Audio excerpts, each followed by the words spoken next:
It's College Football Sunday with Steve Matt and Taz. Talking like we're legends in the student section stands. Same old couch, same cheap snacks, same bold bets we never track. Yeah, life hits different when the squad comes back.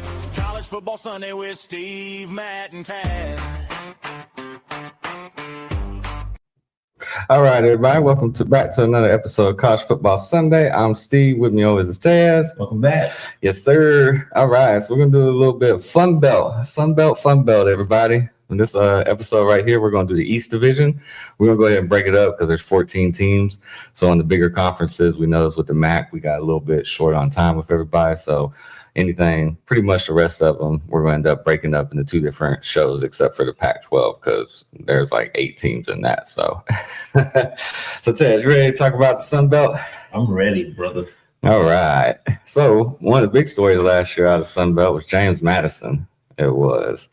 Yeah, James Madison been taught for several years. Mm-hmm. You know, been playing good ball even against Power 4 schools, and of course, you know, just seems to be like a tree for head coaches right now. Yeah, it's going Power 4. I was looking at. I didn't realize Cignetti had been there for 4 years. Yeah, he was kind of on the radar. Yeah, you know? I mean, we've heard James Madison. I know they were good, but probably I didn't really pay attention to who the head coach was at the time. Me neither. So everybody calls it the Sun Belt. A lot of people call it the Fun Belt. There's a lot of good football played out there in that conference, Taz. Yeah, a lot of good coaches come through that system, also through that conference. Got a lot of good players at the next level and everything else. Crazy part is this year they got 10 new offensive coordinators in the Sun Belt and 8 new DCs. That's awesome. Yeah, it's usually probably because some people are getting promoted. Yeah, they're getting promoted, but that also gives those guys an opportunity also that didn't go with their head coach to become good coaches also. And also with the head coaches is 5 head coaches right now currently coming up this year in the Sun Belt that's either in their first or second year. It is. And like you said, the Sun Belt's been kind of a stepping stone for Power 4 jobs. Right. If you look at all the big names that came through the Sun Belt that's gotten the opportunity at a better team. Yeah, and last year they were represented in the playoffs. Yeah, for the first time, right? Yep, first time. Yeah. Sun Belt actually had 10 teams in bowl games last year. They went 4-6, but to get 10 teams in a bowl when you have 14 schools, that's really good. That's an improvement. It is. That's almost every school in the conference going to a bowl game. Yeah. So that tells you, I mean, if they didn't play the tough out-of-conference schedules, imagine what their conference records would end up looking like. Yeah, you're talking, 10 out of 14 schools? Yeah. That's good. Yeah, really, really good. Yeah. But the crazy part is this conference also as well has a lot of shakeup, Taz. It does. Yeah, and unfortunately, it's probably not the end of it. No. The better the players are, the better the coaches coach and develop, the more likely they're going to get taken away.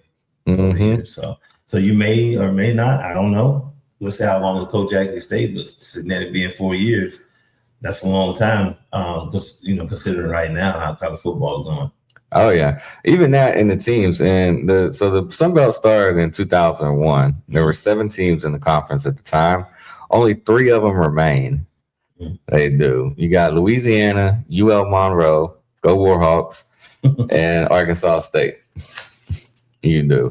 The crazy part is, so here's the original 7, Taz. Right. You got Middle Tennessee State, who left in 2013 to go to Conference USA. That's where they currently are. Right. You had North Texas, who left in 2013 as well to go to Conference USA, and they was there till 2022, and then they went to the American from 23 to present day. Then you got New Mexico State, who was an independent, who was here in 2001, but went independent. They did in 2018 to 2022. And then they went to Conference USA from 23 to present. And here's the one that's kind of wild. I'm sure a lot of a lot of people probably don't remember, is the Idaho Vandals. Yeah. I always thought they had a cool stadium because they play in the dome up there. And they play in Moscow, Idaho. Wow. Yeah. Moscow. Moscow, Idaho. Yeah. It's the second Moscow I know. Yeah. So out there, they was there in 2001. And they ended up leaving in 2005 to go to the WAC. And they was in the WAC till 2012. And then after that, they decided to go independent for a year in 2013, and then thought, hey, let's run this back. So they ended up coming back to the Sun Belt Right. in 2014 until 2017. And then from what I've heard, I don't know the whole background story or whatever, is that football become really hard, a burden for them, revenue wise and everything else, that they actually end up in 2018 till present, they actually end up stepping down to the FCS. They did. Because they did not have a great record while they were in the FBS. Yeah, I mean, not from what I've known about Idaho. They've been kind of somewhat on the bottom there for a while. Yeah. So all right. So in this episode, like I said, we're going to do the East, and we got 7 teams in the East. Like I tell everybody, this is not in any order or particular order. It is actually in alphabetical order. So people can't get upset. My team was before this team, and you think this team? No, it's alphabetical order. From A to Z. There's only one alphabet out there. So, first team we got here is App State Mountaineers. Okay. Yep, went 5-8 last year, 2-6 in conference. Kind of a down year considering from what they've been and where they've been at. They used to be the upper echelon of the Sun Belt. They was. Dow Logains is in his second year, another new coach. So, App State's been a stepping stone as well for coaches. Yeah, I mean, especially after I would go. Well, actually, probably farther back or either farther when they actually beat Michigan. I mean, they really got on the map then. And I remember of one particular coach that was there also, Eli Drink. Yep, came from App State, and he's done well since then. So yeah, App State's been one of the probably most successful Group of 5 teams over the last decade or so. Oh yeah, they've set the bar. They have. They lost more than 40 players to the portal this last year, but like I said, I don't really dig too much into that because we could do a whole show It's just a common thing. off of exactly. I mean, it's happened there. They ain't the only team that lost that many people. A lot of teams probably end up losing more than what they actually did. So they might be lucky they only lost 40 players to the portal. Returning starters is going to be real low, so it's going to be almost another rebuild year, Taz. Only 2 on offense and 2 on defense, and only 89 total starts. Yeah. It is. So this is going to be kind of a reset button, which, like we said, when you go 5-8, sometimes a reset's what you need. Yeah.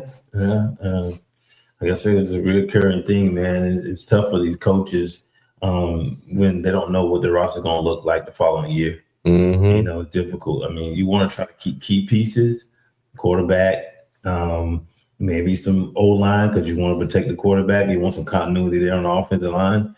But outside of that, I mean, nothing's really promised, but you try to keep some key pieces and key areas and then try to build around them. Yeah, their return in production, only 34%. That's 127th in the country and 12th in the conference. Only 30% of that is on offense and 39% of it's on defense. Right. It is. But talking about, like you was talking about the quarterback, they got a new quarterback in. He's a junior. Quarterback Malachi Singleton played at Purdue and Arkansas for some people out there. Okay. He had 439 yards, 59% completion percentage, 5 touchdowns, 2 picks, ran for 202, 4.1 per carry. So he's that kind of dual threat quarterback. Yeah. No, with those type of numbers, doesn't sound like he played much in his previous spots. Probably some mop-up duty. Things of that nature. So yeah, or someone got hurt or something like that, probably. all right. They do have a running back, so that's always a plus. They do. Jakari Lewis, he's a sophomore. Last year, he had 140 carries for 640 yards and 6 touchdowns. Okay, that's good production. That's really good production coming back, especially since he's a sophomore. So he did all that as a freshman. Right. He did. And then they brought in Jaquez Cross from Arkansas State, Trayon Webb from Florida. Yeah. You know him? I'm familiar with it. Yep. Good back. He was injury prone. Oh, for real? Yeah. He was hurt a lot? He was hurt a lot, yeah. But, he did show some promise near the end. He did come back near the end, though. Oh, okay. Yeah. So that's a pretty good addition then for him. Real good addition. And then Jamarian Burnett from Houston, go Cougs, got him too. So looks like they got a pretty deep loaded running back room, like you said, with Webb being hurt, Lewis being a sophomore coming in. Mm-hmm. So if he can stay healthy and everybody stays healthy, they might be doing all right. They would. Yeah, I mean, like I said, we'll see what happens here with the offense, considering, the turnover at wide receiver and how much that's going to affect the run game also. Mm-hmm. So tell us a little bit about them wide receivers, Taz. Well, they actually lose the top 5 wide receivers. Bringing in Chris Lofton, it was good production from Garner Webb. 56 receptions, 934 yards, 16.6 yards per catch. Dang. Bringing back, as far as the receivers, but he'll probably be your lead guy right now, considering. And like I said, losing 5 man is tough. Yeah. And trying to replace those guys with production, experience, that's big also. So hopefully the run game can complement the pass game, and the pass game can complement the run game. Yep. So they get about their offensive line, Taz. Offensive line, they bring back right guard, center, and the left guard. Nice. The tackles could be all conference. Left tackle Devin Manuel from Florida also. Right tackle Tyreek Pondexter. And they allowed 29.8 points per game allowed. Oh, yeah, defense? Yeah. But the offense, like I said, you got some key pieces. You got your bookends, left tackle, right tackle. And you bring back your right guard, center, and your left guard. That's nice because you're solid right up the middle. Yeah. You are. So what about that? Do you know anything about that Devin Manuel from Florida, Taz? Yeah, he was a transfer in also, I think, from Northern Illinois. Got some reps in there. He was projected as a starter, but over time he was just kind of leaked by some other guys as far as production wise. But he was a real good piece, and he got some production out of him, so he got some experience against Power 4 schools and SEC schools, so that should help. Yeah, that should help on the Sun Belt level. Yeah, I mean, you talking practicing against P4 guys every day in practice.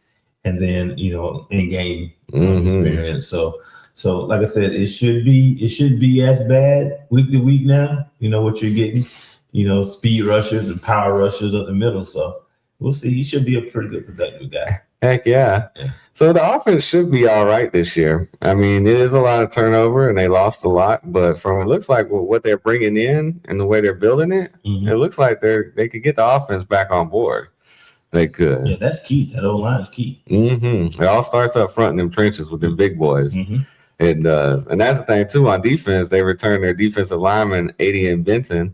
He had 41 tackles, 4.5 sacks, 10 quarterback curries, and a tackle and a half, 1.5 tackles for loss. Mm-hmm. They did. And Caleb Sandstorm, who had 24 tackles and 3.5 sacks. Yeah. So with that right there and up front, bringing back them two, that's going to be key because, they're only going to get better. You hope, you know what I'm saying? It would be, normally they get a leap the following year. Mm-hmm. So that'd be really good for them. They also return a second team all Sun Belt linebacker, Colton Fairs. Mm-hmm. And that right there is going to be really big for him. He was the leader on defense, had 101 tackles, 2 sacks, 7.5 tackles for loss, 3 pass breakups, and 3 interceptions. There's your linebacker. Yeah, there's another guy who's just a magnet to the ball. I'm pretty sure he has a C on his chest because he got to be a captain. Oh, most definitely.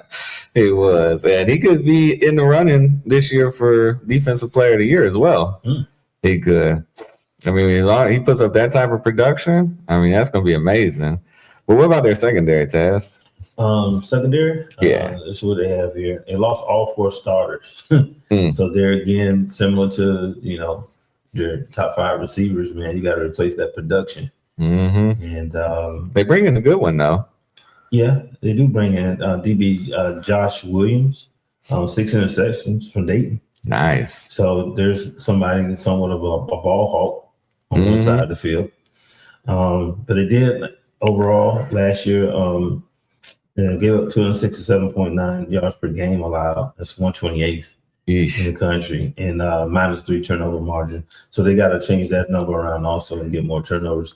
It should help with a guy who's got 6 interceptions. Oh yeah, that should help a lot. It should. Yeah. So also too, what we're gonna do towards the end of the thing, we're gonna go over also what their stats was, scoring, rushing, passing, and total for offense and defense. We'll let y'all know. So here's a quick little tidbit too about App State that they got to get fixed and get back on track, because they've lost 7 of their last 8 road games.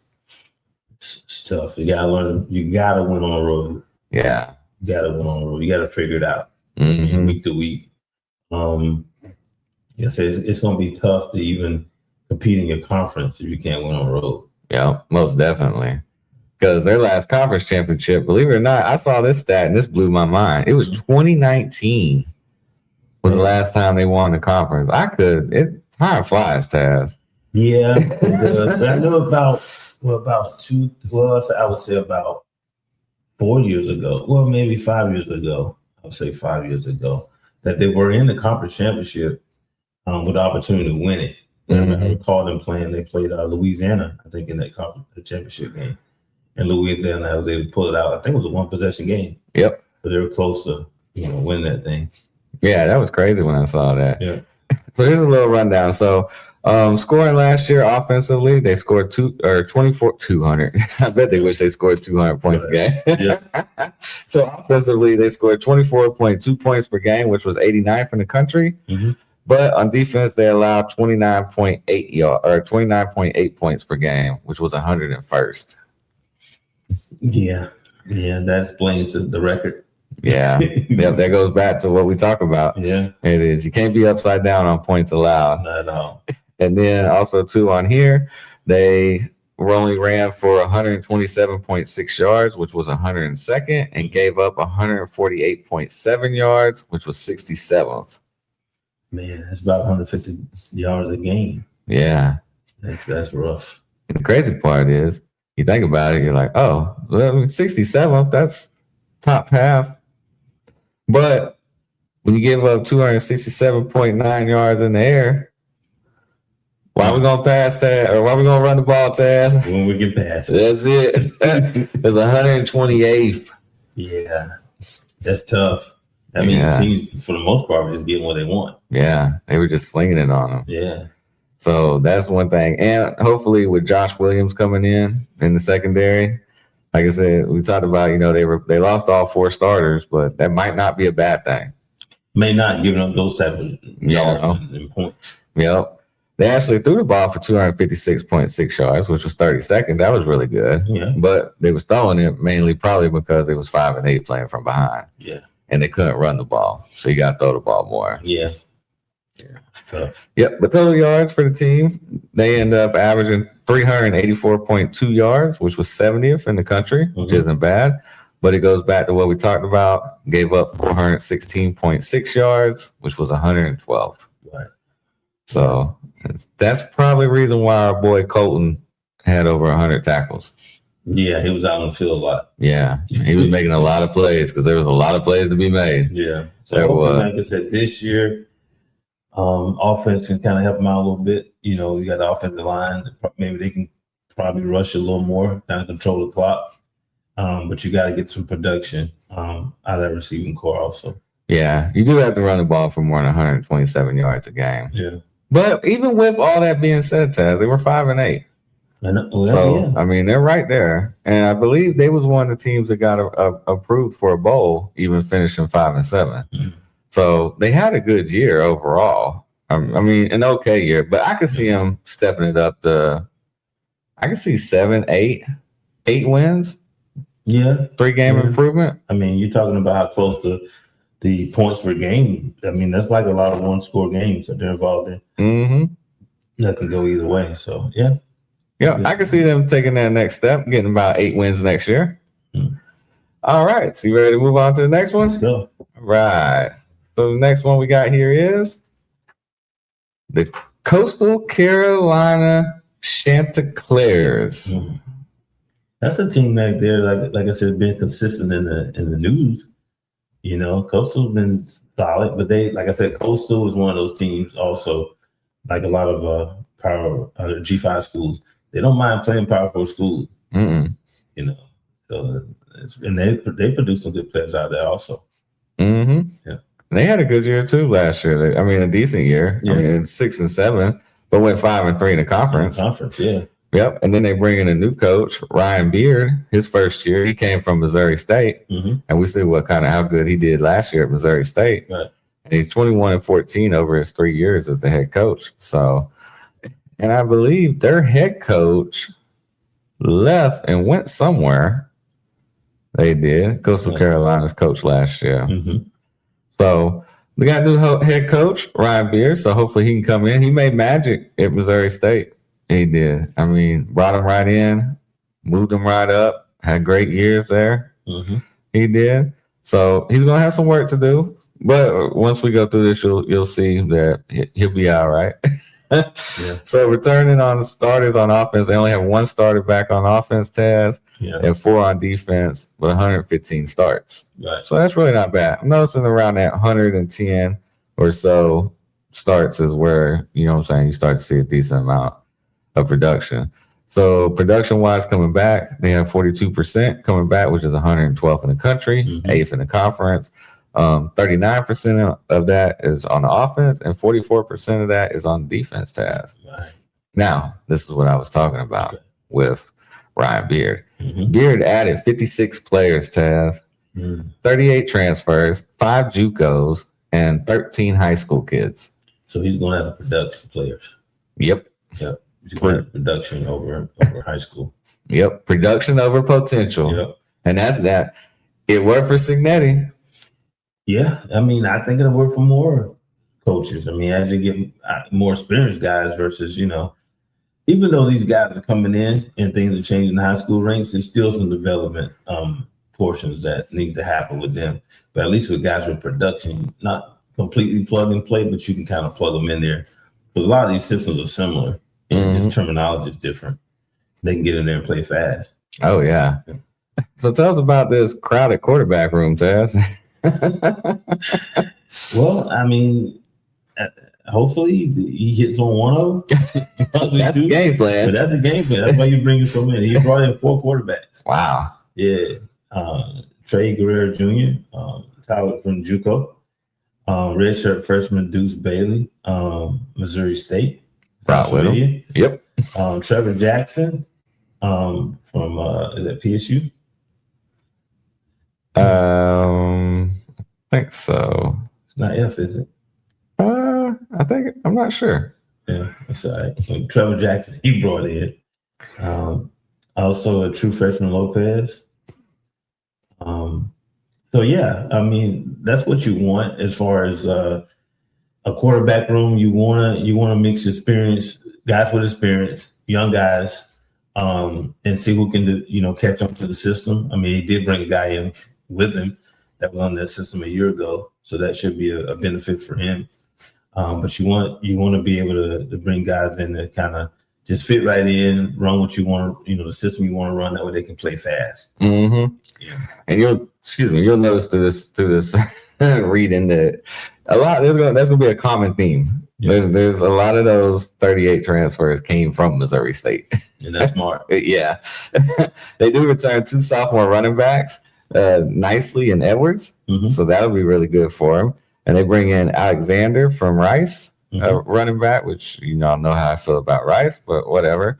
And then Jaden Allen Hendricks from Oklahoma State. I think that might be a sneaky good bring in right there from Oklahoma State. Yeah. I do. Even with all the stuff that happened in Oklahoma State, I still believe they had good players there. Yeah, I do. I still think there were some good players over there. It was just, I don't know. Like I said, it's something that we can't completely put our finger on what happened over there, with all the turnover, Mm-hmm. and coaching changes. So, Yeah. But, I mean, they got a pretty good running back room. Mhm. They do. If they can get some more production out of those 2 sophomores and then the 2 additions that they brought in, they should be doing pretty well. Mhm. They should.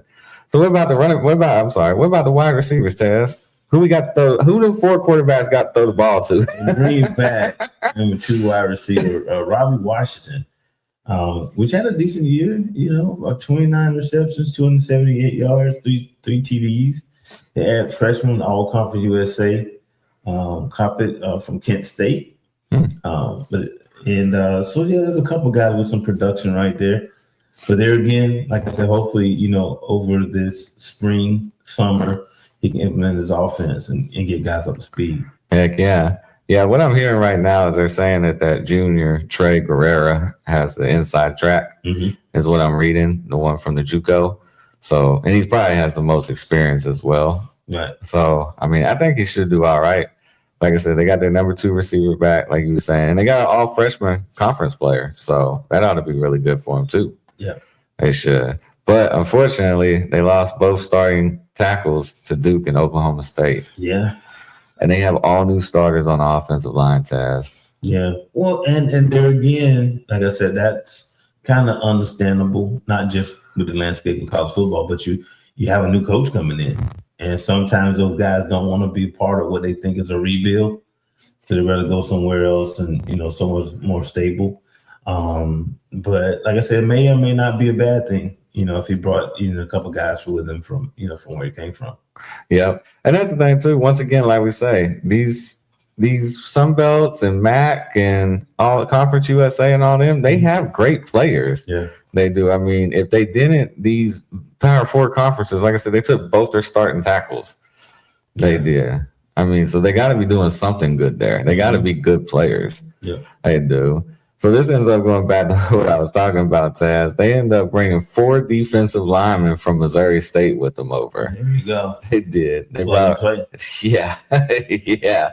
Mitchell Toney, Ahmad Poole, Desmond Barnes, and DJ Wezelot.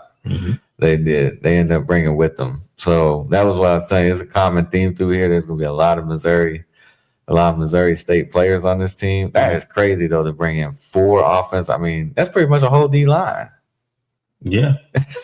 Yeah. I mean, with the turnover, like I said, it's kind of understandable in a way because, whatever good players you had with, with that transition of coaching changes, people were contacting them. They were getting them, pulling them in, and probably telling them, why go through a rebuild? We're stable over here. Come on in and, with us and stuff like that. So, yeah, you get poached once you have a coaching change. Yeah. And it depends on how fast the change takes place. The announcement of the head coach, because there's a lot of uncertainty when you don't know who the head coach is going to be also. And then linebacker Troy Brown returns. He had 54 tackles, 2.5 sacks, and 9 tackles for loss. And they also bring in a linebacker, Marcellus Pullman from Michigan State. They do. So Michigan State, they put out some good defensive players now. Yeah. They do. So if they get them 2 rolling together, they ought to be doing really well. They should. Tell us a little bit about that secondary, Taz. Okay. Former Missouri Tiger DB, Jamarian Wayne returns to Coastal. 51 tackles, 1.5 tackle for loss, and 6 PBUs and 1 interception. So, yeah, you get a guy that come in with some experience and played against some, probably some top receivers in the conference. So he's stepping back into a conference where, they had a lot of turnover, not just here at Coastal, all throughout the Sun Belt has been turned over. Oh, yeah. That's why I said that we could do the whole show just talking about that. Yeah. So it's a lot of unknowns with a lot of teams. So, but they get a guy back, that's got some experience like that in the defensive backfield where you need it with the turnover that you've had so far. So hopefully, he can kind of work along with the defensive line that he brought over and the linebackers and kind of help him play a little better. Heck yeah. Yep. And they got a pretty good safety, too. They added Jalen Lee from South Dakota State, who had 63 tackles and 3 picks last year. Yeah. They did. But the secondary has to get better. It's good they got them players in there, but the secondary allowed a 62% completion percentage against them and 25 touchdowns in the air compared to only 11 interceptions. Yeah. 62, that's probably a lot of third down conversions also. Yeah, which means you're staying on the field. Yeah. It is. So their last conference title was in 2020, Taz, the COVID year. It was. And I was looking at the record for Coastal Carolina, and they're starting. I think this year they'll be able to get turned back around, but they're kind of moving in a downward trend. They are. So 2020, they was 11-1, which that's a COVID year. So I don't really count that year. 2021, they went 11-2. Then in 22, 9-4. 23, 8-5. 24, 6-7. 25, 6-7. Yeah. So is Ryan Beard going to be able to flip the switch back around and get this train going back up to 8, 9, 10 wins? Yeah. I saw a trend there also with the trending down.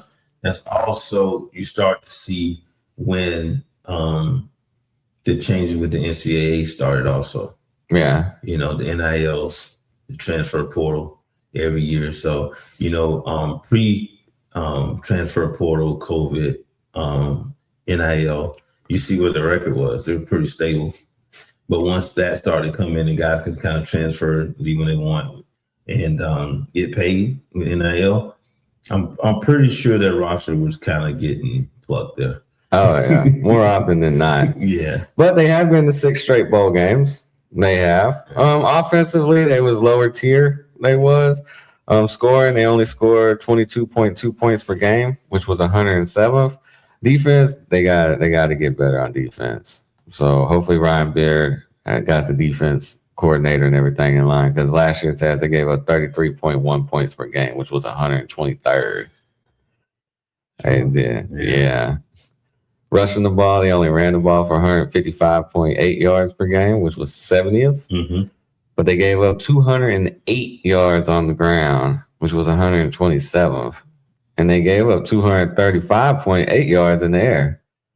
So they can throw it and pass it against them. Yeah, there again, like I said, which, like I said, surprisingly, I mean, that was almost like 500 as far as their record. Considering they're giving up so many yards. Yeah. And an 11-point differential. Yeah. It is. So passing, they only threw for 169.5, which was 115th. They got to get that back online. Total offense, 325.4 yards, which was 114th. And then they gave up 443.8 yards, which was 130th. Yeah. 6 and 7 was a great year with those statistics. Yeah, with those numbers. You would have showed me them statistics, I'd have told you that team went 3-9. Yeah, and then, like I said, a couple of games could have changed the number averages also. Yeah, quickest way though to get that turned back around and turn them numbers up, get some turnovers. Yeah. Still some possessions. Last year, throughout the whole year, Taz, they ended up flat on turnovers margin, which was 71st. Yeah. And then, so does Ryan Beard get the thing back on track, and we see him at 7, 8, 9 wins again? I think he can. One, because of guys he brought over with him. It's got that continuity and everything. I think the teams who can retain and create some stability, those are teams that are going to be pretty consistent as far as records and things of that nature. But some coaches will, some be more difficult as far as constant transition every year. That's the thing, man. The turnover every year in positions, and you're losing key players, and hopefully you try to get back. But with turnover, so with him at least moving up, he did bring a lot of his players. So they're familiar with the schemes and everything. So. Yep. So I see him doing it. It might not be a quick turnaround right around the corner, but I see him getting them back up within the 8-9 win mark. Yep. All right, ready to move on to the next one? Let's go. All right. Next one we got here is Georgia Southern Eagles. Yep, Georgia Southern Eagles. 7-6 last year, 4-4 in conference. Our boy Clay Helton, the head coach there. Yeah. 4 years now. Yeah, 4 years now. 27-25. He's still 73-49 overall over 11 years. So yeah, he's been there. He's been there a lot longer than I thought he would be. Yeah. Maybe the right opportunity hasn't come along yet. Yeah. So he's probably got some more job offers. I mean, just with his resume. Oh yeah, most definitely. Yeah.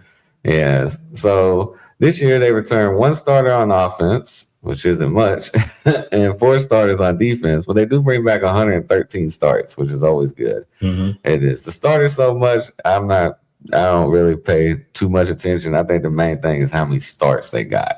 Right. It is. So returning production is 43%, which was 108th in the country and 7th in the conference.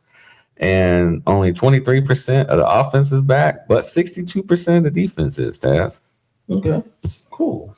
Yeah. So the defense ought to take a step up from where they was last year, which when we go over these stats once we finish talking about them, you'll see they got to get better on defense. Yeah. So Taz, go on, tell us this story. 7th year, 24-year-old quarterback. Insane. Yeah. You know, I heard actually there was another team I heard of, but a dude 24 years old is still hanging around here. Mr. Johnson, he's been at LSU, Texas A&M, and North Carolina. Did you say Dr. Johnson? Professor Johnson. Yeah. He stayed 7 years in college. They have to be calling you doctor. Yeah. But I mean, this is 4 schools, you know. So now, I mean, you know, this thing's not going to be happening going forward with the 5-5 taking place. So, Yeah. but right now he had 23 starts, 7 years. He did have a lot of injuries, though. Yeah. He ended up breaking his fibula or whatever when he was at North Carolina. Yeah. He did. I figured with 7 years, Yeah. got to be a lot of medical red shirts. But 23 starts, over 5,300 yards, 49 touchdowns, with 13 interceptions. You got to protect the ball.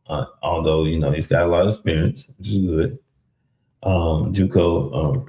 But I think whatchamacallit, before we move on, Mhm. so JC French, I think he was a high prospect coming out Right. of high school, Mhm. and he's proven he can play. It's just he has to stay healthy. Yeah. So I think his health is going to be the biggest issue. I do. But all right, my bad, Taz. Go No, ahead. you good. You got quarterback JC French is going to, you know, it's going to be, you know, back him up. He's got a little experience, though. Now he ended up going to Cincinnati. You know, He did. yeah. Yeah, he transferred to Cincinnati. So, yeah, Yep. he done. Yep. Yeah. We do have running back David. I want to screw his name. What do you think of this? Mondingo. Mabadinga. Mondingo gets a chance. You got Terrence Gibbs Mhm. to live up to the high school, you know, his high school rankings or whatever. Yeah, he was really high coming out of high school. Yeah. He was. Yeah. Running back is one of those positions, though. Like I said, you can get a guy, actually a few, because I've seen some running back ones, about 7, 8 dudes, you know, so you can kind of run by committee, have some experience in there. So you don't have to rely on one guy for the most part. But it's one of those positions that, you know, if you have enough of them, you can find a good one. Oh, yeah. You know, Yeah, I mean, I'm okay with my running backs having 2 of them that have 600 yards, 3 of them have 300 yards. but Like, I'm perfectly fine with that. I don't need that 1,800 yard back. You know what I'm saying? I Right. mean, it's nice now. Don't get me wrong. yeah, but you want them fresh also. Yeah, You know, in the 4 quarters and stuff like that. So yeah. And those 1,800 yard running backs, they're far and few between. So yeah. Yeah. they are. So what about their wide receiver room, Taz? Well, like we've heard before, they lose 5, the top 5 wide receivers. To get back, Josh Dallas, he missed 24 games also with injuries though. Yeah, he missed it. Yeah, he can't. Yeah, missed the 24 season. Yeah. So they got to try to keep him healthy. And they bring in Ashton Hollins from Illinois and Andre Green from Virginia. Okay, so they're getting some Power 4 players. Right. They are, They've been through some systems, so they and some good teams too from Mhm. Illinois and Virginia. So I mean, just because you went to Georgia Southern because maybe you're not starting at Virginia or Illinois, Right. pretty good players ahead of you there. So Yeah, and sometimes, like I said, these guys have the option of taking a step back and getting some film and experience, mhm. and then with the possibility of stepping back up. Yep. So the offense should be all right. Just got to keep Max Johnson healthy. Mhm. They should. I mean, like you said, their quarterback left, went to Cincinnati. So there's like hardly any experience behind him. So if he gets hurt, that's going to pretty much drive the ship this year for Georgia Southern. Yeah. But this is what's going to make it a good or bad year. Is what needs to be fixed right here is the defense. Because they ended up finishing last in the conference in total defense and yards per play. They did. Mm. With one of the best players in the conference, which is, I mean, insane. Because their D lineman, first team All Sun Belt, MJ Stroud, had 33 tackles, 6.5 tackles for loss, and 9 sacks. So one of the best defensive linemen in the conference. But I mean, the defense was just bad last year. Yeah, you need total participation. Mm-hmm. You know, Not just one guy on the edge over there. yeah. 'Cause, I mean, you can actually scheme for that guy. Yeah. But they do add second team All Conference USA, Anthony Bynum from Middle Tennessee State, 63 tackles, 7 tackles for loss, which hurts our boy Derek Mason that we talked about in the last show. Yeah. It does. And they return Brandon Tyson, who had 87 tackles, 2.5 tackles for loss, a pick, and 6 quarterback hurries. Mm. They do. And then they add another linebacker, Rashawn Miles, who had 115 tackles and 8 tackles for loss at Abilene Christian. So that's a good addition right there. Because I don't care where you're playing. 115 tackles is a lot of tackles. That's a lot. I mean, you're around, but at the same time, you want your D line to kind of keep them off of you. Yeah. Kind of lower that number a little bit and then get some of those tackles. But if you're getting a lot of tackles, that means they get through that line. Yeah. It's not But they ain't get past you. No, they get past you. They get to you. But they did add 2 good players at linebacker that should help out, though. Yeah. The transfer there, and then the second team All Conference from Middle Tennessee State. Right. So, what about the secondary, Ted? Secondary, you got DB Tracy Hill, 48 tackles, 3 tackles for loss, 7 PBUs. He returns. You have DB Chance Gamble. He returned from injury, 24 also. He's 2-time All Sun Belt. You have 2 new safeties though, Jakari Jones, Southeast Louisiana, and Aaron Sears from SFA. Yeah. So you can see somewhat they kind of put an emphasis to help on that defense. Yeah. Hopefully those are some. I noticed too a lot with the group of 6 that they have to try to go get some of the better players from D2. Yeah. So hopefully those 2 safeties right there impressed our boy Clay Helton enough to get them out there and make a difference. Yeah. Yeah. And I think that's a common thing also. It's crazy because it's like they're changing positions. The guys who's productive down at the Power 6 right now are starting to move up because of production. But then you have guys at the Power 4 probably not playing as much or playing as well. They get the opportunity to step down or step back and showcase their talents also. Yep. So I think it's a good thing. I mean, that they can do that for a year, kind of step back and just put production on film. Because I mean, I know although a lot of these guys want to play in the Power 4, Yeah. there's been a lot of great guys that come from the group of 6. Oh, all the time. You know, All the I time. mean, you look at NFL rosters, they're filled with them. Mm-hmm. Oh, yeah, there's plenty of NFL games I watch. I'm like, who is that guy? Where'd he go to school? Right. And I look him up. I'm like, oh, hell, he played over here. I had no clue. Plenty of good, productive guys that come from there. So you can play, you can go there. And like I said, if you can play, they'll find you. Mm-hmm. Exactly. That's why I tell everybody. It don't matter what school you go to or what position you play or how much you play. If you can play, there's somebody out, they'll find you. They will find you. They get paid a lot of money to find those type of people. Yes, sir. And they will find you. So even with all that, here's something right here is that I thought I was really impressed with was their home record, Taz. So you just don't come out and roll your helmet out at Allen E. Paulson Stadium in Statesboro, Georgia, and expect to walk out of there with a W. Because they come and they protect this house. They do. And they're actually 17-7 the last 4 years at home. That's awesome. They are. So they're protecting the house of Allen E. Paulson Stadium. Yeah, So you better pack a lunch if you come to Statesboro, Georgia. that's right. You will, because you probably ain't gonna get out of there with a win.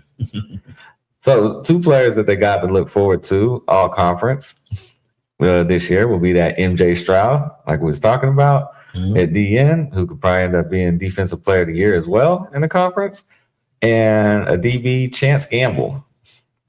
Okay. It is, who was the one that's returning that was injured. So unfortunately, they didn't have him last year. He played in 24. He was out 25 with an injury. So hopefully with him coming back will help this secondary.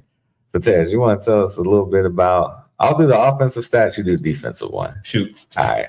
So offensively scoring last year, they did okay. They were upper middle pack. I will say middle of the pack. So offense scoring 27.9 points per game, which was 64th, which isn't too bad, around that 25 point per game mark we talk about. And they had a winning record.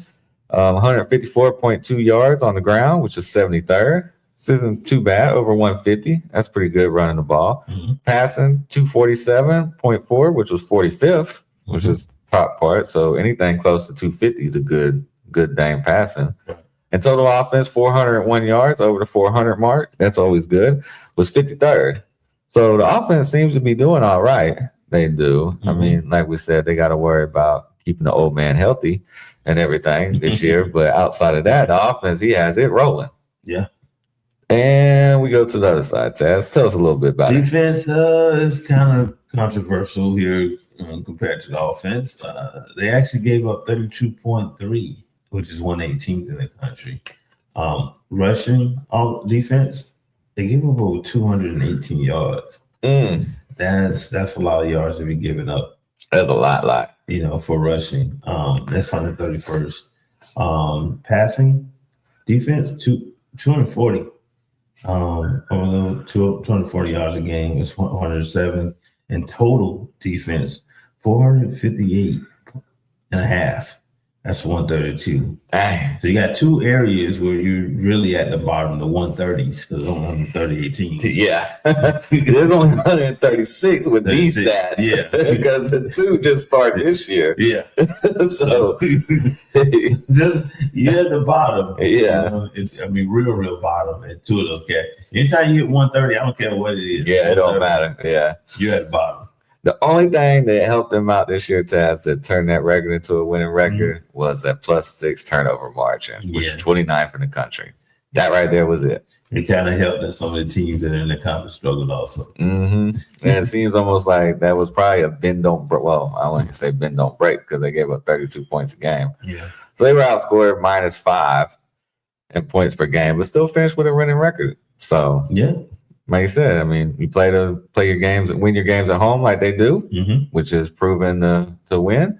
And 7, I mean, you just get somewhat better on defense. That's it. I mean, you'll turn that 7 to 9, maybe even 10. Yeah, you can. So I can see that happening because their last championship was in 2014. It was. So they got a little bit of work to do. But like we said, you keep that turnover margin up, you protect the ball, you take it away, you touch up a little bit on the defense. Shoot, this is a 9, maybe 10 win team, Taz. Yeah. It is. Yep. So right down the road, one of their bigger rivals, the next team we got up here is Georgia State Panthers. Now, this was a rough year. I try to be glass half full and positive on all these, but they got a lot of work to do. I'll say that. So Georgia State last year, Taz, went 1-11. Man, that's tough. I mean, because this team, when they started out, which is their newer program, they started on fire. Yeah. I mean, they're one of those teams that, like I said, in college, you didn't really want to play. You know, but yeah, over time, you know, they've taken a hit. Yeah. Also with some turnovers. Yeah. Odell McGee, he's 4-20 in his 2 years. So they're kind of in a downward trend. I have another stat for everybody. Well, I guess we'll go ahead and just drop these stats at the beginning of the show. Go ahead.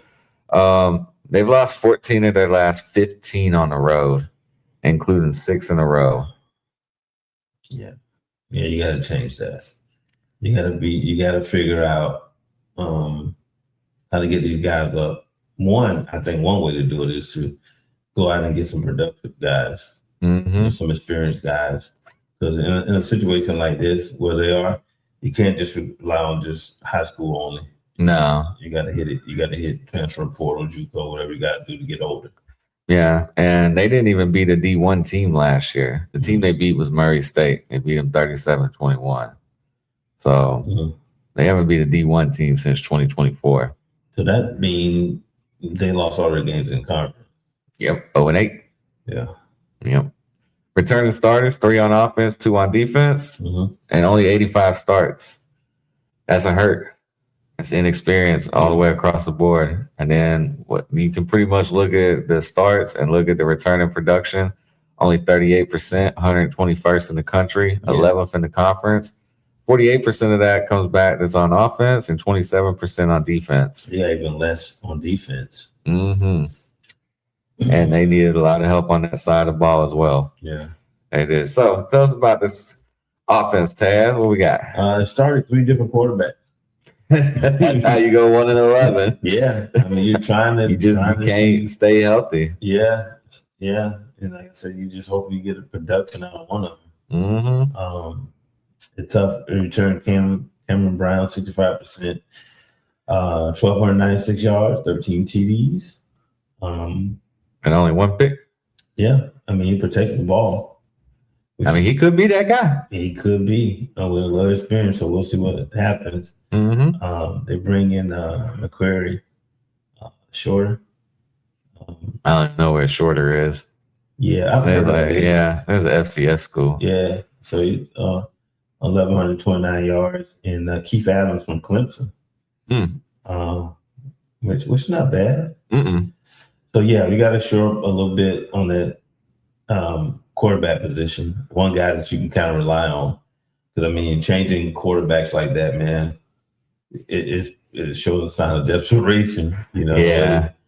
Like, And bringing in those 2 running backs, McCrary and Keith Adams. Yeah. I mean, if he came from Clemson, I mean, of course, Clemson running game had been the best lately. right. But Dabo also isn't going to recruit bad players. No, you should have a decent transfer in Keith Adams. Mm-hmm. So yeah, that should help. And 1,100-yard back, McCrary. Yeah. So Yeah. hopefully that'll get some going. positives out of it. Yeah. We're glass half full on this show, Taz. Yeah. At least on the preview shows we are. You wait till that season starts and it's free game. Yeah. What about wide receivers out there, I Taz? was on 20% of receiving, returns. So 20%, someone had to step up Yeah. big time. So hopefully Helton, like I said, he noticed the. Oh no, there's McGee. Helton was. McGee. Yeah. McGee. Hopefully, just he noticed the flaws and what changes need to be made. Well, a lot. I mean, he only won 1 game. I don't know what he can sell. It'll be tough. look, you can be the team that turns this around. Yeah, he can sell. Hey, man, look, that's in the past. It's a new season. That's it. I got nothing but opportunity for y'all. I'm gonna give you an opportunity to play. Yeah. I'm gonna give you an opportunity to start. Mhm. I'm gonna give you an opportunity to go out there and ball out and show all these other schools why they missed on you. And you can be the team that turns it around at Georgia State. Yeah. Team on 3, Taz. 1, 2, 3. But that's the thing, though. I mean, yeah, you can actually, because nowadays you can actually sell that with Yeah, so much turnover and like I said, opportunity to play. that's the thing. That's the key thing right there, Taz. It's Opportunity. There's opportunity, man, to play. I mean, you can sit behind a couple guys you want to for 2-3 years. Now you're wasting your time and your talent Mm-hmm. because this new, like I said, I'm referring back to it. You only got 5 years. Yeah. That's it. And if I'm in a school like this right here, I'm cool with it. Ball out and go get paid. That's it. I don't care. I'm gonna tell you straight up. I can't afford you after this year. Yeah. But that's fine. But You ball out, that means we get wins and you can go get paid, which means more people are gonna want to come play with me or Yeah. for me because I give them the opportunity Yep. to get the chance to go get paid. get off the bench and on the field. That's what I Exactly. would tell them. Heck yeah. You know, We're selling it right here, That's Taz. it. I mean, commit, y'all. Georgia State, let's go. This is your opportunity. You want to show 'em what you can do? Show 'em what you can do. That's it. Get off the bench on the field, baby. That's it. And hey, he's starting it the right way, though. Yep. Right here in the trenches, like we talked about, Taz. Tell them about what they got with the O-line. Oh, line. This is what we got returning right here. We got returning center, right guard, left guard. Right up the gut. Yep. That's back. And then now you have transfers at tackle. Yep. Jordan Brown, Georgia Tech. You know he's developed. That's all they do over That's there. all they do. My boy, he breed off his lineman. Mm-hmm. And you have Connor Jones from Michigan. Guess what they do? That's all they do. That's all they do. They That's run what the we ball. do, Coach. I mean, you got two transfers in along with your center, right guard, left guard, and 1,000-yard rusher. Yeah. So you should be able to run the ball. Yeah, that's what I'm saying. A quarterback that doesn't turn the ball over. He only had 4 starts last year, Right. but 65% completion percentage, 4 starts, 1,300 yards. I'm sure some of that wasn't per game. And He Yeah. didn't average 300 yards a game. Right. But 13 touchdowns, 1 pick. He ain't turned the ball over. Like you said, 1,000-yard running back. Receiver, we got something to work on here, but Yeah. whatever. And we're solid in the trenches right up front. Like we said, and there's opportunity here, guys. Yep. There is an opportunity to be that team. Mm-hmm. So, but this is where it all comes down to. As good as we talk about that is, Taz, and once again, this is a common theme, it seems like, is poor defense last year. Defense, man. Dude, now listen to this. This was a crazy stat when I read this. One, they allowed 58 touchdowns Mm. in 12 games. That's almost 5 touchdowns a game. It is. And they only forced 6 turnovers, 3 picks, 3 fumbles. So that means every other game, you're only getting 1 turnover, Yeah. and you're giving up 5 touchdowns a game. So what we do? We get a new code D coordinator. What the hell we gonna do? That ain't work. Yo. We need some help. So we got Cam Clark from Duke. So Duke coming with Manny. Manny done solid. You know what I'm saying? Yeah. And then John Hanline from Youngstown State. Now Youngstown State develops and puts out a bunch of good coaches. Yeah. They do. So they got 2 new D coordinators, but they do return their defensive lineman, Jabril Rhodes Nelson. Mm-hmm. He had 41 tackles, 1.5 sacks, 3.5 tackles for loss. Okay. So that's going to be a bright spot for him. He can production go up a little bit more. Mhm. I can see that. We'll do pretty good there. They do lose their top 6 tacklers. So, Yeah. but sorry, I don't mean to be rude because we've been building y'all up. But They went at 111, so it's okay. I mean, you gave up 58 touchdowns.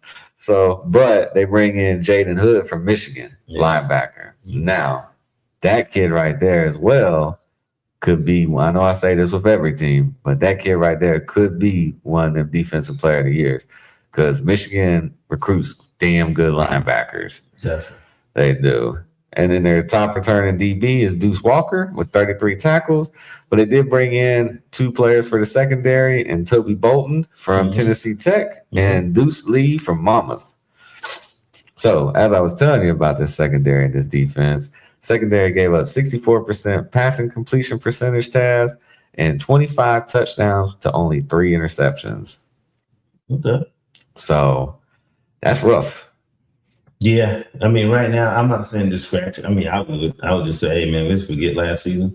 Oh, most Last definitely. season. Yeah, last year, we put that behind us. Yeah, it's all new season. So, but the thing he's going to have to build here is confidence in these guys. Mm-hmm. You know, because whatever returning guys are coming back. Remember last year. Yeah, You most know what I'm definitely. saying?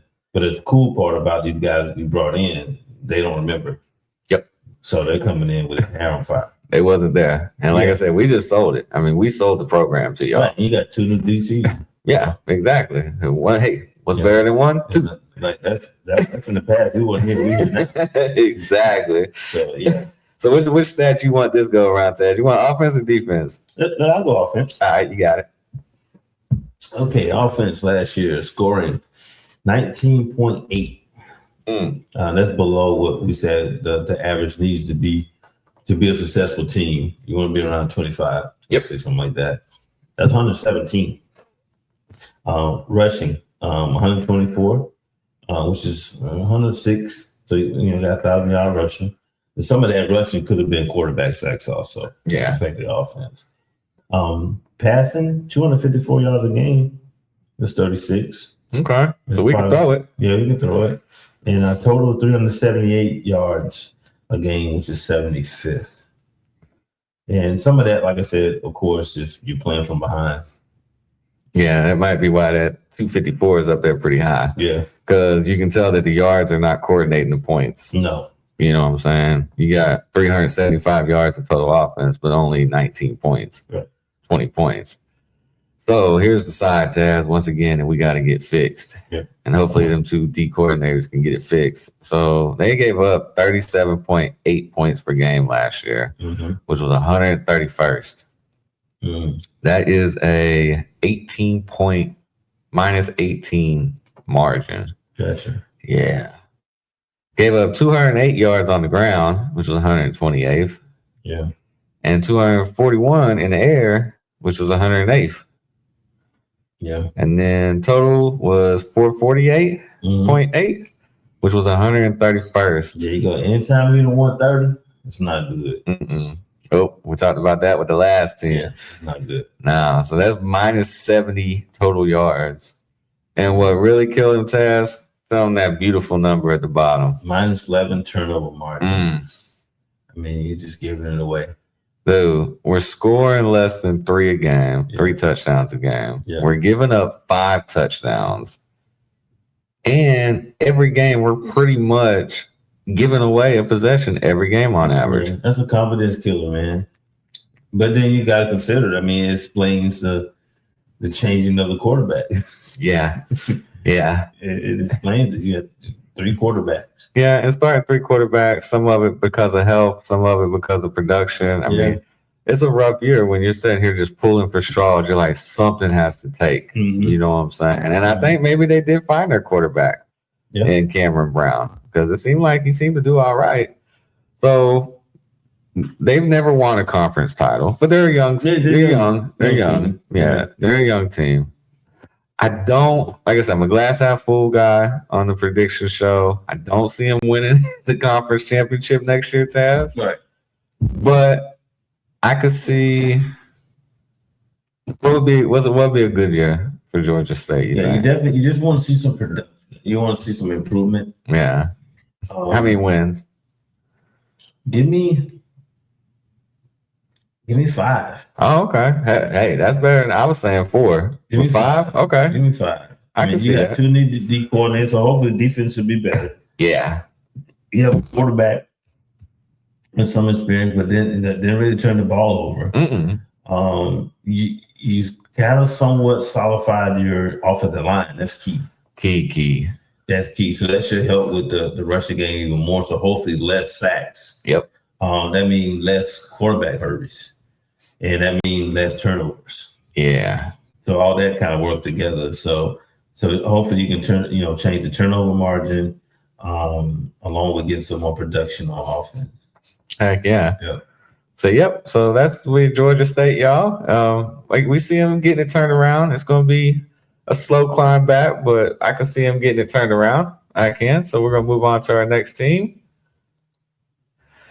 James Madison Dukes. So we went from one extreme to the other, Taz. Yeah. This team right here, man.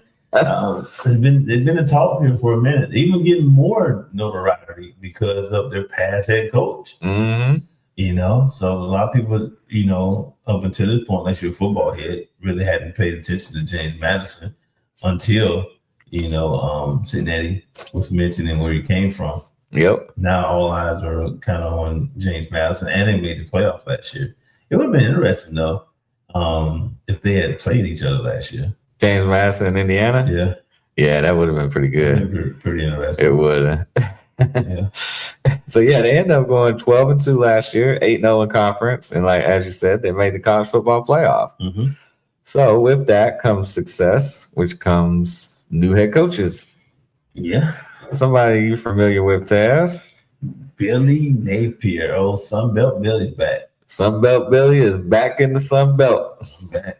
But hey, he did, for what they want to say, he did really well in the Sun Belt. He did. And his last year there, he did win the championship, Mm-hmm. which was good.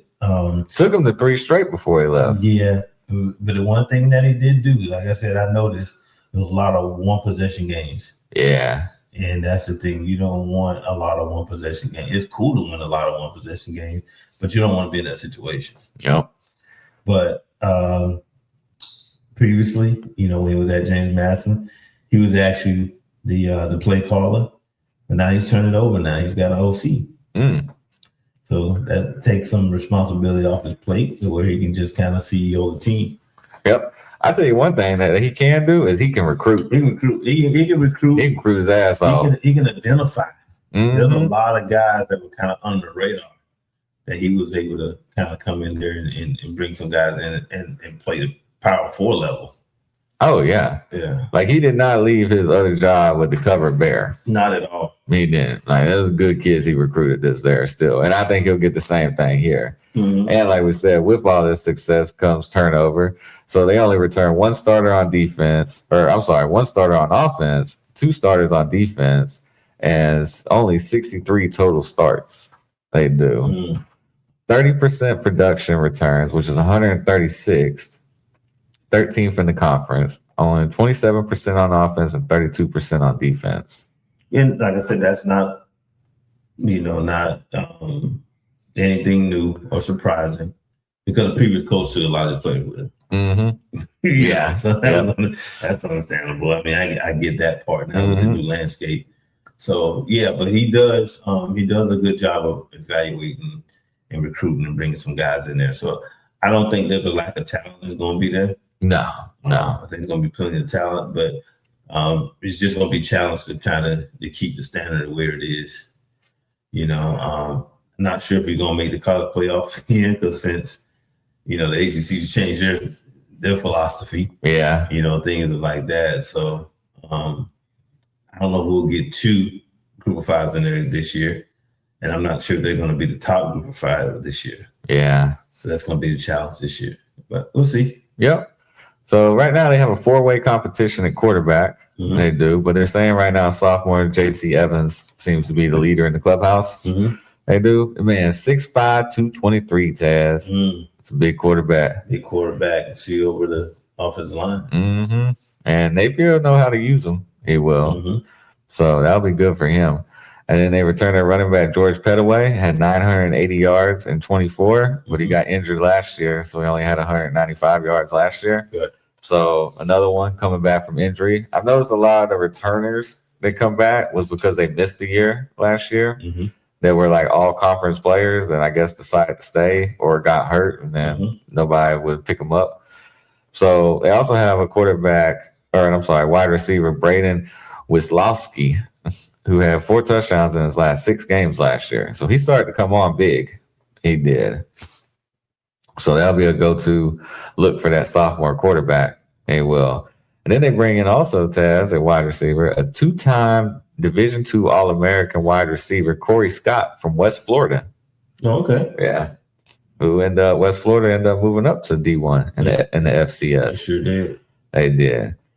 And here's something too. They got a tight end, Cole Keller, who they're saying will be an NFL prospect. Mhm. They will. So, and I'm pretty sure Napier will know how to use the tight end there. He will. And yeah, I think bringing in that 2-time All-American Corey Scott from West Florida, I think that's going to be huge. Yeah, and I think another piece is going to be huge. Like I mentioned earlier, he does have an OC now. Mhm. Cam Aiken came in from ETSU. Oh, okay. Yeah, so I think he's a pretty productive offensive coordinator also. So like I said, they're probably going to coordinate together because like I said, Napier loves to control clock, run the ball. So that means Pettaway is probably going to get a decent amount. He's going to have to be a host. Yeah. But he's also known to run 2 to 3 different running backs. So they kind of spare him a little bit to try to keep him fresh in that 4th quarter. So it's going to be interesting to see how they work together. Because of ETSU, they're kind of known to throwing the ball also. Mm-hmm. And the good thing is, too, they return 4 starters on their O-line. Mhm. They do. They return their center, Zach Greenberg, Right. who's first-team all-conference Mhm. and could be a high draft pick next year as well. And here goes another one. This was the one we was talking about, Max Johnson, a minute ago. Right guard Tyler Brown is in his 8th season. Taz came from Colorado. Yeah, I'm familiar with him. I think he was with He was with a lot of people. yeah, but he was with Napier before Oh, was he? at Louisiana at one point. Ah, okay. Yeah, he was with Napier before, so he's back together with him. Oh, sweet. Yep. Okay. What about defense, Taz? Tell us a little bit about it. Defense returned the DN, Amar Thomas, 43 tackles, 2.5 sacks, 4 tackles for losses, and 7 quarterback hurries. So that's a good guy to have on your D line. Mm-hmm. But they brought in a lot of transfers also on the D line. So we'll see how that coordinates with with the DN. And also they have a new linebacker, Gannon Weathersby. He's a leader at the linebacker position. But also brought in some help linebacker, Jackson from Nevada. They play good defense out in Nevada. Yeah, they have a top defensive player that we talked about earlier. Yeah. Nevada. Yep. The Barbarian. Yeah. La Barbera. Yeah. Yeah. So they play good defense out there. So he should be a guy that's beneficial also. Steve, tell us about the DB. So they're young and experienced in the secondary, Taz. Mm-hmm. They're going to be They got 7 true freshmen and 6 transfers. Mm-hmm. So that spot right there might be a little bit of a hinder. Mm-hmm. It might, especially coming off the year that the secondary had last year. Last year, the secondary only gave up 50.8% Right. completion percentage against Mm-hmm. them, which to me, I think that's really good. Anything around 50. They gave up 18 touchdowns, but they had 14 interceptions. Okay. They did. So overall, their secondary was rated about 13th in the country, which is really good, especially when you start looking at some of these stats over here. You do. So when the defense, I'll do the defense, you do the offense. Shoot. All right. So on defense last year, scored, they gave up 18.4 points per game, which was 13th in the country. Mm-hmm. Only 85.1 yards on the ground, which was 5th. Mm-hmm. 181.6 in the air, which was 19th. Right. And total defense was 266.6. So Good. that's solid. Top 5, I mean, pretty much in every category it was, or top 20 they were. Yeah, pretty much every category. Yeah. But that defense has since transferred out of here. And changed a lot between graduation, transfers, and everything else. Yeah. Like I said, a lot of the guys went with the coaching staff. Most definitely. And along with D coordinator. Now, Napier did bring a D coordinator with him from Florida, which is Robert Bala. He was a linebackers coach at the time. So now he's a D coordinator. So we'll see how that operates. We know how it's been before when he went young. Hey, he used to doing all right. We won 10 games with the kids. Yeah, he's doing better over there, but that's a different league. Mhm. You know, he's trying to cut his teeth in the wrong league. That is true. Yeah. But Robert Bala, I recall, because I think he came from Washington also. He was, Washington before Florida. So I think it's his first D coordinator job. So we'll see how he works with Napier. Okay. Defense. So as far as offense, Yeah. the score was 37 points a game, which is 9th. Rushing was 241.5, which is 6th. Passing yards, which was a good balance, 211 yards, which was 86. And total offense was 452 yards. So number 5. So, and they had a +1 turnover margin. Okay, so they were about flat on that. Yeah, It was. But 241 on the ground, why throw it, Taz, if we can run it? that's it. But it was a decent balance, Yeah. between the two. But like I said, that was last year with a different coaching staff. We'll see what happens with this one. So I got some really good, and their last conference title was last year, but I found this stat I thought was really crazy and insane. Mhm. I did. So they've been in the FBS for 4 years, right? Mhm. And they're 40-11 in their 4 years. Mhm. They are 22-3 at home, Protecting the turf. except for against one team. They are actually 0-2 at home against Marshall. Mm. 21-1 or 22-1 against everybody else at home. But they're 2-0 at Marshall. So they can't beat Marshall at home, But they can beat them. but they can beat them on the road. That's interesting. Now, here goes another one. This year, they play Marshall at home. And normally Marshall wins that game. Yes, they do. So we'll have to see. So keep an eye on it. Yep. So what's some all-conference players they got on that team, Ted? You're coming off a 12-2 season. Usually got some pretty good players still coming back. Here's one guy we just mentioned earlier, which was George Pettaway, was coming off an injury. You got your center back, which is Zach Greenberg, guard, Tyler Brown, which reconnects, like I said, with Napier on offense. We got on defense, Steve. We got Kales Bush, D tackle. Okay. So they got to bring in something because they got a lot of transfers on that line. Yeah. They do. Yeah. But like I said, with the offensive line, which is interesting both ways, because one interesting is you get them back. Two interesting, the previous coach didn't take. Yeah. Exactly. So kind of what let me think here. Yeah, we kind of saw him last year in the playoffs. Yeah. Against Power 4 schools. So they probably like, we may need to make a change. You're good for this conference. Yep. So here's the crazy part. Like I said, we're a glass half full type show, especially on preview shows, because none of us know what's going to end up happening. Right. But it's really, really hard to improve off a 12-2 college football playoff run for a group of 5 school. Yeah. So I could see them winning the division, and I could also see them winning the conference. Right. I could. Going undefeated again is going to be really tough, regardless who the coach is. But I still think they're going to still be one of the upper echelon teams in the group of 5 or group of 6. I do. I think in some areas they'll probably take a step back.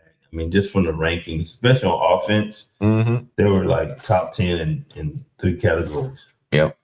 In defense, they were pretty solid also.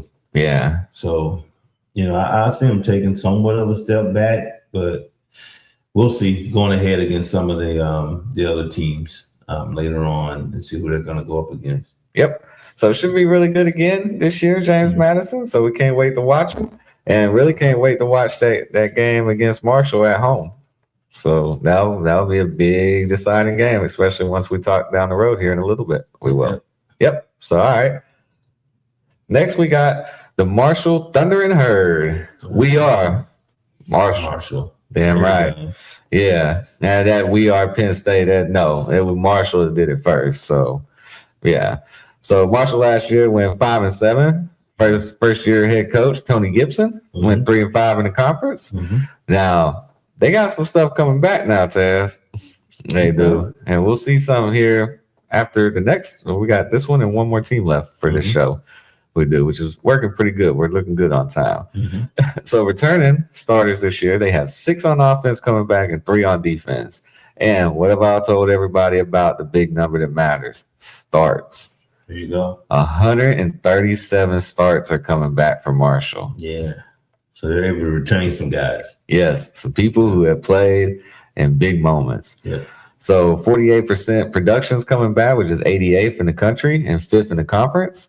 61% of that offense is back and 36% of the defense. So take a little step back on the defense, but they got it back on offense. So here goes a guy that I think everybody needs to look out for is their quarterback, Carlos Del Rio Wilson. Why? Because he's a cousin? He could be. Yeah. Did he play at Florida? Yeah, he was there. I thought so. Yeah, he was there at Florida. He started at Florida. Yeah. He went to Syracuse. Yeah. Is he what's his name? Brother or cousin or something? The Del Rio they used to play? No? Okay. Yeah. Look, nah. Yeah. Okay. So last year he threw for 2,000 yards, 67% completion percentage, 17 touchdowns, and only 5 picks. Yeah, he's growing over time. I mean, I thought he was going to be a pretty good quarterback, even coming out of high school. And like I said, the beauty of it was he was able to sit a couple years. He wasn't like thrown in the fire like a lot of other guys. Yeah. So, yeah, like I said, he got some experience there. Then he went to, I know, Syracuse for a year. So he got some experience there also. Once that quarterback went down, I recall him coming in and being a little productive. I think he was there with Fran Brown. Yeah. For a year. Yep. Yeah, and and last year, like I say, he was at Marshall. Man, and he set a school record for quarterback rushing yards with 661 rushing yards and also had 6 touchdowns. Right. So now, was Carlos Del Rio, was he on with Billy Napier at Florida? Let me see if he was there with Billy. Yeah, I think he was there because Billy was there 4 years. Yeah. Yeah, I think he was there with Billy. And Marshall goes to James Madison. Yeah, I'm pretty sure that should be really interesting. Maybe I don't know if he was there in Mullen, but I'm pretty sure he was there with Billy also. Yep. Yeah. So that's gonna be really good when them two match up this year. They are. Yeah, that's what I'm saying. Like I said, we were looking at the previous school, James Madison, who could probably challenge him, and this could be one of the teams with a lot of production coming back on offense. Oh yeah, and all them starts. Yeah, and they won 5 games. So I mean, some of those close games they're probably going to pull out this year. And won the conference the year before in 24. Yeah, they did when their head coach bailed on them. Yeah, he did leave them. Mm-hmm. And then went to Southern Miss, and then left Southern Miss, and then went to whatever. We'll get to him. Yeah. So running back Joshawn Barbie returns, and they add Judah Price from West Virginia. Right. So running back ought to be pretty solid. It should to go along with it. It seems like it might be a pretty run first type offense, or it might be pretty balanced. Maybe balanced because running also. The quarterback's part of the run game. Exactly, and he still threw for 2,000 yards last year. Yeah. So they're pretty deep at wide receiver. They return 3 receivers with at least 360 yards. They do, and they also add Christian Hamilton from West Virginia, Chris Culliver from North Carolina. And their first team all Sun Belt tight end comes back, Toby Payne. A lot of production. Here's something too, which is crazy because Marshall and West Virginia are big rivals. Right. There is a lot of kids, as we'll go through this, that you'll see went from West Virginia to Marshall. Usually it's the other way around if it's going to happen. Well, usually it don't happen because they're rivals, but that nowadays that don't mean nothing anymore. It doesn't. But there's a lot of kids on this squad, and I wonder why. Yeah, but I wonder, if they do transfer, though, I'm wondering also proximity to home plays a part of it also. Oh, hell, these two teams, Taz, are only like 100 miles away from each other. West Virginia ain't a big state. Yeah, that's what I'm saying. Proximity to home is like, okay, yeah, I want to transfer, I want to leave, but I don't want to go too far from home, and that's the perfect spot for them. Yeah. Well, they did say, and we'll get to it when we do our Big 12, but they did say that I think I read somewhere that West Virginia brought in like 70-something new players or whatever. So, whatever. I don't understand it. But the O-line does add a left guard by Robbie Martin from West Virginia. Right tackle is Xavier Bosley from West Virginia. And redshirt freshman center Dudley. And they have a third team all Sun Belt right guard Jalen Slappy returns. Okay. So solid offensive line, Taz. Top receivers coming back. Really good running back room. Returning quarterback, which is really, really good here. There you go. Which we don't hear much at these ranks. It's the teams that have the quarterback returns, usually the ones. Tony Gibson's second year.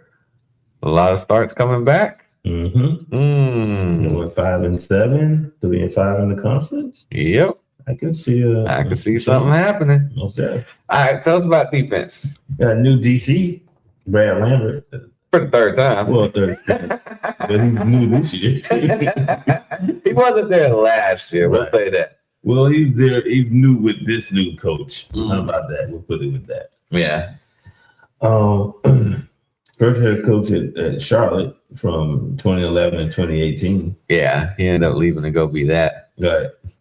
So got a couple of pieces coming back though. DN Brandon Ward, he led team in sacks.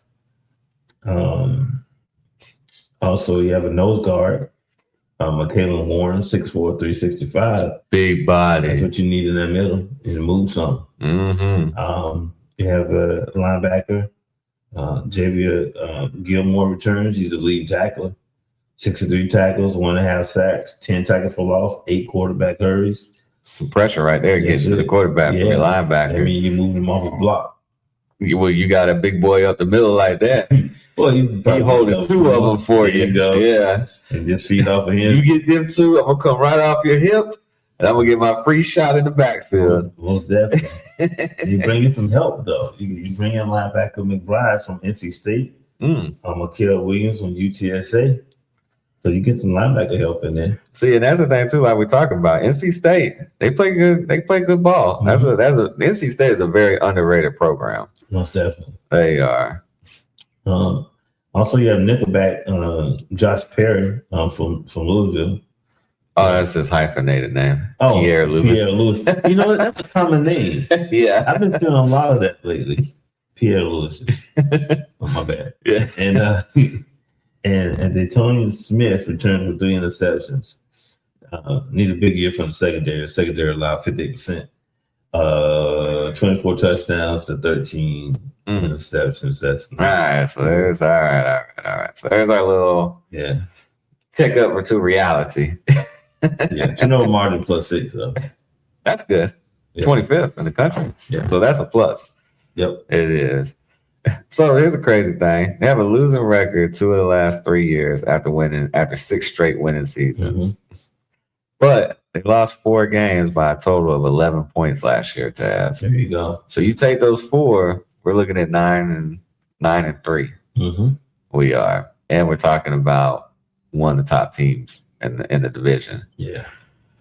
So I'll go ahead and get started with the defensive stats for everybody. Shoot. So defense, this is where we got to get better. We talked so good about the offense, and you'll see why. But defense, we got to get better. 30.3 points per game, Taz, 107th. Yeah. We can't give up 30. No. We can't. 148.9, so you might say 149 yards on the ground. 68th, middle of the pack. Yeah. Right under that, just barely under that 150 threshold that we like. Passing yards, 261.7, 125th. Yeah. Way too much in the air. But as you go back to what it said, you threw for 24 touchdowns and only got 13 picks. So that's why they're throwing the ball. And 410.6 yards total offense for 106th. And that's a lot of them in the hundreds, Ted. Got the hundreds, man. A lot of hundreds. You can't get to that next level if you're in the hundreds. 100 get your new DC. Yeah, dude. And sometimes get your new head coach. Get it all way, yeah. But the bright side is, which won't be a problem again this year, and we'll probably actually do better, Taz. Tell them about how well the offense did. Offense did well. 30.8 points a game. That's 39. Rushing 197. That's 22nd. Passing was 207, which is 89. And total offense 404 or 405 for 47. Yeah, so see, pretty balanced. Yeah. 197 on the ground, 207 in the air. Hey, we scored 30.8. We give up 30.3. yeah. If you can kind of continue that production, like I said, there's a lot of production coming back on offense. And then just kind of get better on defense, kind of lower that probably down in the, what you think, in the 50s maybe? Yeah, you got to cut it in half. You do. If you can get the 30 points down to 23, yeah, you know what I'm saying, 22, somewhere around there. I think that's what you got to shave a touchdown off of that number. Yeah, you definitely cut the total points. Yep. Or yards a game also. For 400 points. If you can cut that down, maybe 350. Yep. Somewhere around there. And then they'll win their next conference title, which was last one they won was in 2024. So, all right, Ted, you want to go over the all conference players? All conference players, what we have on offense, we're going to start with a quarterback, Carlos Del Rio Wilson. Also, you have another productive player, wide receiver, Adrian Norton. And your top tight end, Toby Payne. So there's a lot of production on offense coming back. What we got on defense, Steve? You set me up for that one. We got our safety out there, Smith. It's your cousin.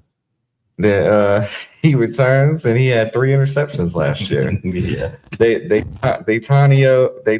I'm sorry, I apologize. Mr. Smith at safety with your 3 interceptions. That's the same as last year. So all right, so that, like I said, 4 games decided by 11 points, 5-7 season. I mean, we got something coming up. We do. So I can see Marshall making that next step moving forward. I could. So, all right. Well, all right. We got Marshall done. We do. That's our Marshall preview. Next, we got the Old Dominion Monarchs, Taz, which I think that is one of the coolest logos out there. There you go. I do. Yeah, and Old Dominion's been one of those teams, been pretty solid, productive, been giving teams like Virginia Tech's problem over the last couple of years. Mm-hmm. Which led to Boy getting fired last year. It did. Yeah. And they're coming off a great year, 10-3, 6-2 in conference. Ricky Rom, he's doing really well at 30-33 over 5 years. So he's moving it in the right direction. Gotcha. He is. Returning starters, they got 1 on offense, 5 on defense. Total starts coming back is about 106. That's a little bit low from where we want to be, but it's close. Returning production is 40%, 114th overall, 9th in the conference, only 23% on offense, and 58% of that is on defense, Taz. Yep. You want to tell us about the quarterbacks that we got in offense? We got a quarterback here, Quinn Hinton. 2 starts returns, 40% is 365 yards, 2 TD, 2 interceptions, 6-2 rushing, 487 yards, 6.2 per carry. Along with a solid running back crew. Returns Devin Roach, 630 yards, 4 TDs. So with those 2 right there, it should have a solid run game. Devin Roach could be one of those conference player of the years too. Yeah, he could. He's real solid running back. I think he's first team all conference preseason. He is. What else we got today? So we got all new wide receivers. That's like a reoccurring thing. Constant. They lost top 6 wide receivers. They add 2 FCS wide receivers, Kendall Harris from Mercer, and Zion Agnew. They bring in tight end Leon Halton from Maryland. Oh, okay. Yeah. I bet he'll be pretty solid. Yeah, so you got some guys that can try to come in and fill some of that production that's been lost. Heck yeah. We have an issue, Steve. What's that? Lost all 5 O-linemen. Golly, come on, They man. have 0 FBS starts. Woo. So that running game we just talked about, Yeah. could take a hit. Our boy Devin Roach is going to be running for his damn life. Yeah. Damn, no FBS starts. If he's running at all, Yeah. they may meet him in the backfield. He might get hurt. But hey, maybe. And like I would say, O-line is like the biggest, to me, one of the biggest position groups because you need that continuity. They need to know when you're here that you got that. When you're there, he's got that. You know what I'm saying? Yeah. And that's one of the biggest position groups or whatever that they got to get together. So we'll see. I mean, what happens? They went with 10-3 last year, so they have some returning production. I mean, they had a head coach who was there last year. You have a quarterback that was in the system last year. You have a running back that was back there. So Yeah. we'll see what they can do with that offense. Heck yeah. Yeah. So what we got on these? We're deep and talented on the D-line. The offense. That'll help a lot. Yeah, well, Yeah. Javon Gibson and DeAndre Lynch are the only upperclassmen on the line, and all others are sophomores and freshmen. Which you would think, you're like, damn, they're young. But what's been a common theme in a group of 6 school? Young players play. Yeah. You know what I'm saying? They don't ride the pine anymore and red shirt and all that. So they're really talented. They're young, but they're talented. So hopefully you hope that they can make up some of the lack of experience with energy and effort. You know what I'm saying? Right. Their leading tackler returns, linebacker Mario Easterly with 80 tackles and 24. Second team all Sun Belt returns from injury. Middle linebacker Koa Nawatola. I'm hoping that's right. Okay. He is. He wasn't playing last year. He wasn't healthy, but he's back this year. And like I said, he was second team all conference. So that'll really help. They got 4 juniors in the secondary. I kind of like that. I do. They got DB Brandon Crutchfield, Mhm. another DB Zion Frink, strong safety Devon Isles, and free safety Ryan Ramey. They do. Okay. But that Zion Frink, they're talking about how he could probably be an NFL prospect coming up this year. Yeah. That's good. It should be good chemistry. You got 4 guys back there. Oh yeah, exactly. And they're upperclassmen. Got a lot of got most of the starts of those 106 that they got coming back because the O-line ain't got none of them. Not at all. So last year the secondary did allow 60.4%, which that's not too terrible bad. Mhm. But they gave up 16 touchdowns, but they did get 15 picks. There you go. So what they were giving up, they were taking back. You can flip the field. Exactly. Yeah. They can. So this is another team, Taz, that's never won a conference title. They haven't. Surprising how well they've been playing. Like I said, even against Power 4 school. Mm-hmm. But they've been a little bit rough. They have had success against Virginia Tech. Yeah. But this was, believe it or not, Taz, this was their first winning record since 2016 Okay. overall. I mean, we always hear about because they always end up pulling out a game here or there, you know. And they went to Blacksburg last year and beat Virginia Tech 45-26 Mm-hmm. and hung with Indiana. That game was close Right. against Indiana. They lost 27-14, but they were in that game. They're trending up. Yeah. And imagine how the whole landscape of college football would have changed if Old Dominion would have went into Indiana and beat Indiana last year. Yeah. And then dropped that game against Penn State. Yeah. It could have been a whole. Oh man. I think even if they would, well, they still would end up making a playoff, even losing because they would have won the Big Ten. But so their defense is really solid, like we said. That was one of their strengths. Last year they gave up only 18.5 points per game, only 100, which was 14th in the country, which is solid. Mm-hmm. And like we said, they only gave up 27 to Indiana, which is outstanding, and 26 to Virginia Tech. Yeah. So that right there boosted or their points per game up a little bit. So if you take those two away, they probably was around 11, 12 points per game. Gave up 140.1 yards rushing, which was 53rd, and 195.5 in the air, which was 29th. Mm-hmm. It was, and 331.5 yards total for 33rd in the country. So solid defense. How was it on offense, Taz? Offense, pretty good. I mean, a lot of areas. Scoring was 32 points a game, which is 29th. Heck yeah. Rushing is 238, and that's 7th. Passing 216, which was 81st. And total offense was 454, was 33rd, with a +1 turnover margin. Yeah, okay. So they're pretty flat on that. Yeah. But they're plus 14 in points.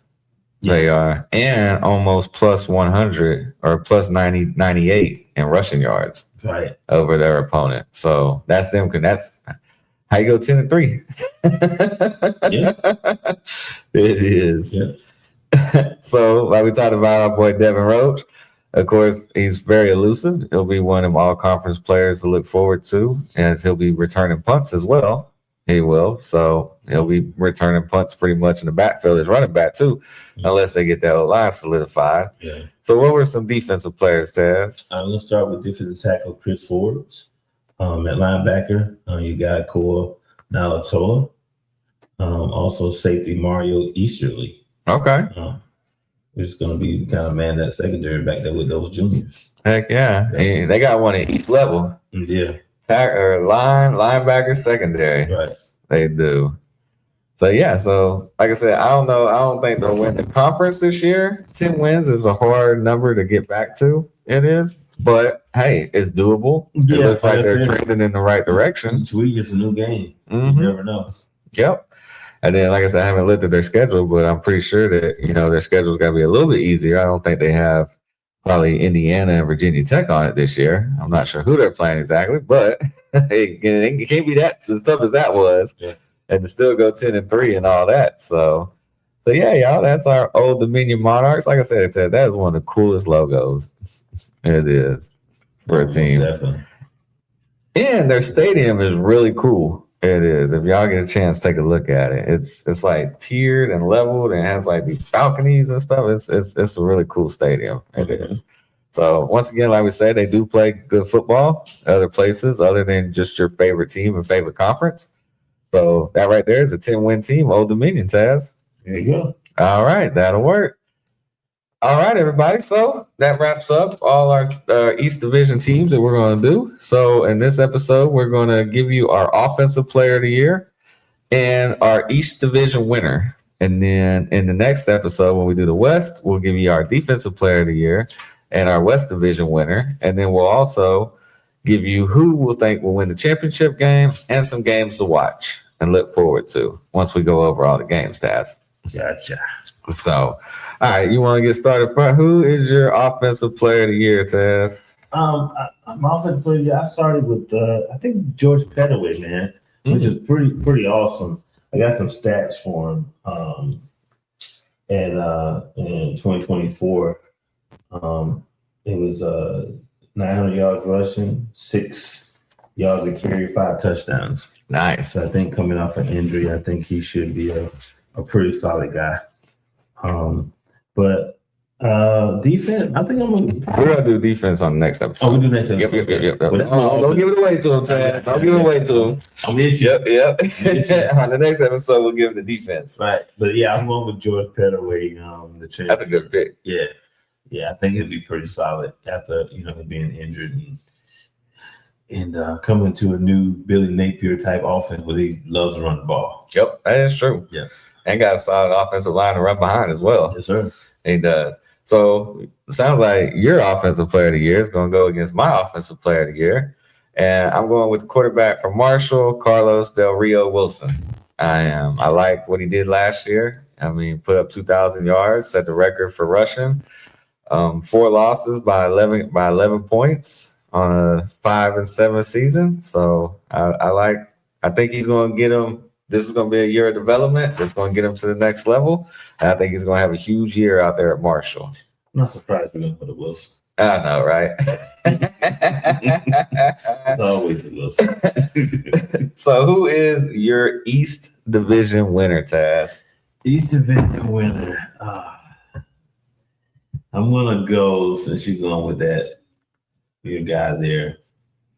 I'm gonna go back with James Madison. Your name a running back? Yeah, I think they're running back. Even with all the new players coming on. Now the one key thing that they did return though was the offensive line. Yeah, that is very I key. think that's key. Yep, that is 100% true. Yeah, I think that's pretty key. And like I said, we both know that Napier knows how to evaluate, and he does bring in some underrated guys, some guys that you probably never heard of.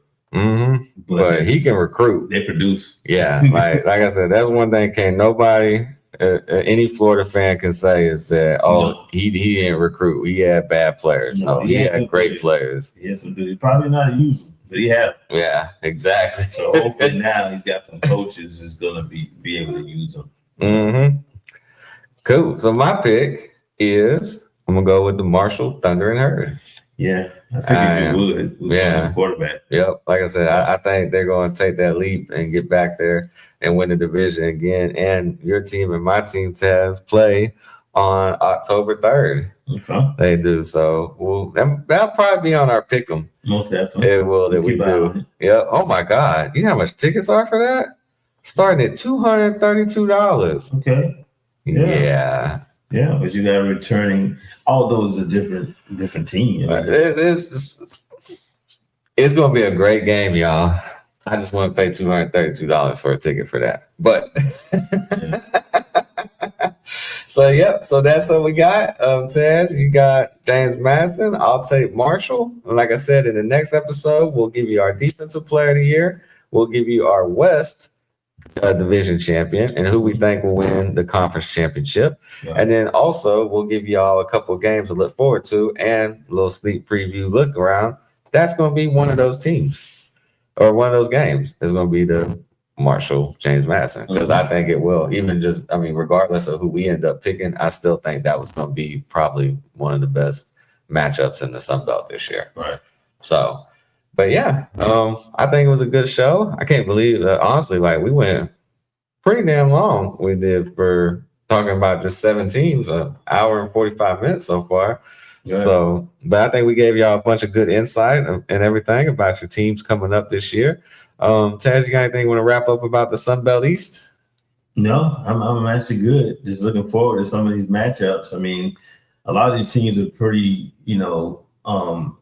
equal in some areas. I mean, a lot of these teams lost like all their receivers, so Yeah, we'll be seeing a lot of new receivers stepping up this year. a lot of new playmakers, A lot of new ones. a lot of good play in the trenches with the schools that brought them back. Some quarterbacks that came back. That's Yeah. going to be Some awesome. new OCs, DCs. Yep, all over the league. It is. And the Sun Belt's the fun belt. I mean, There you go. they don't give it the nickname for nothing. Mm-hmm. And for everybody too, today is Thursday night while we're recording this. Tomorrow we are 50 days away from college football. This Saturday we will only be 7 weeks away from having real life football, everybody. So we'll have one more show. We will Sunday where we'll do the West and we'll recap our Big 12 media days. And then we take the show on the road, Taz, heading to Charlotte. Charlotte ACC Media Day. Yep. Look forward to it. Yep. And we'll probably do a show out there too that evening, probably Wednesday. We will. Yep. Matt said he'll be flying in Wednesday morning. We'll be driving out Thursday afternoon and we'll all meet up in Charlotte there. So, all right. Well, I think that's pretty much going to wrap this Just up. real quick, just What you got? remember, smash that like button and subscribe. Thank you, Taz, because I never remember to say it. Subscribe, download, like, follow, retweet, heart, all that good stuff. Good call, Taz. And do what you do. Great, Taz. Yes, sir. Heck yeah. All right. With all that, I think we're going to go ahead and wrap this up. And like I said, to all them Penn State fans out there, this started Marshall first because what is it, Taz? We are Marshall. Hey! College football Sunday with Steve, Matt, and Taz. Talking like we're legends in the student section stands. Same old couch, same cheap snacks, same old bets we never track. Yeah, life hits different when the squad comes back. College football Sunday with Steve, Matt, and Taz.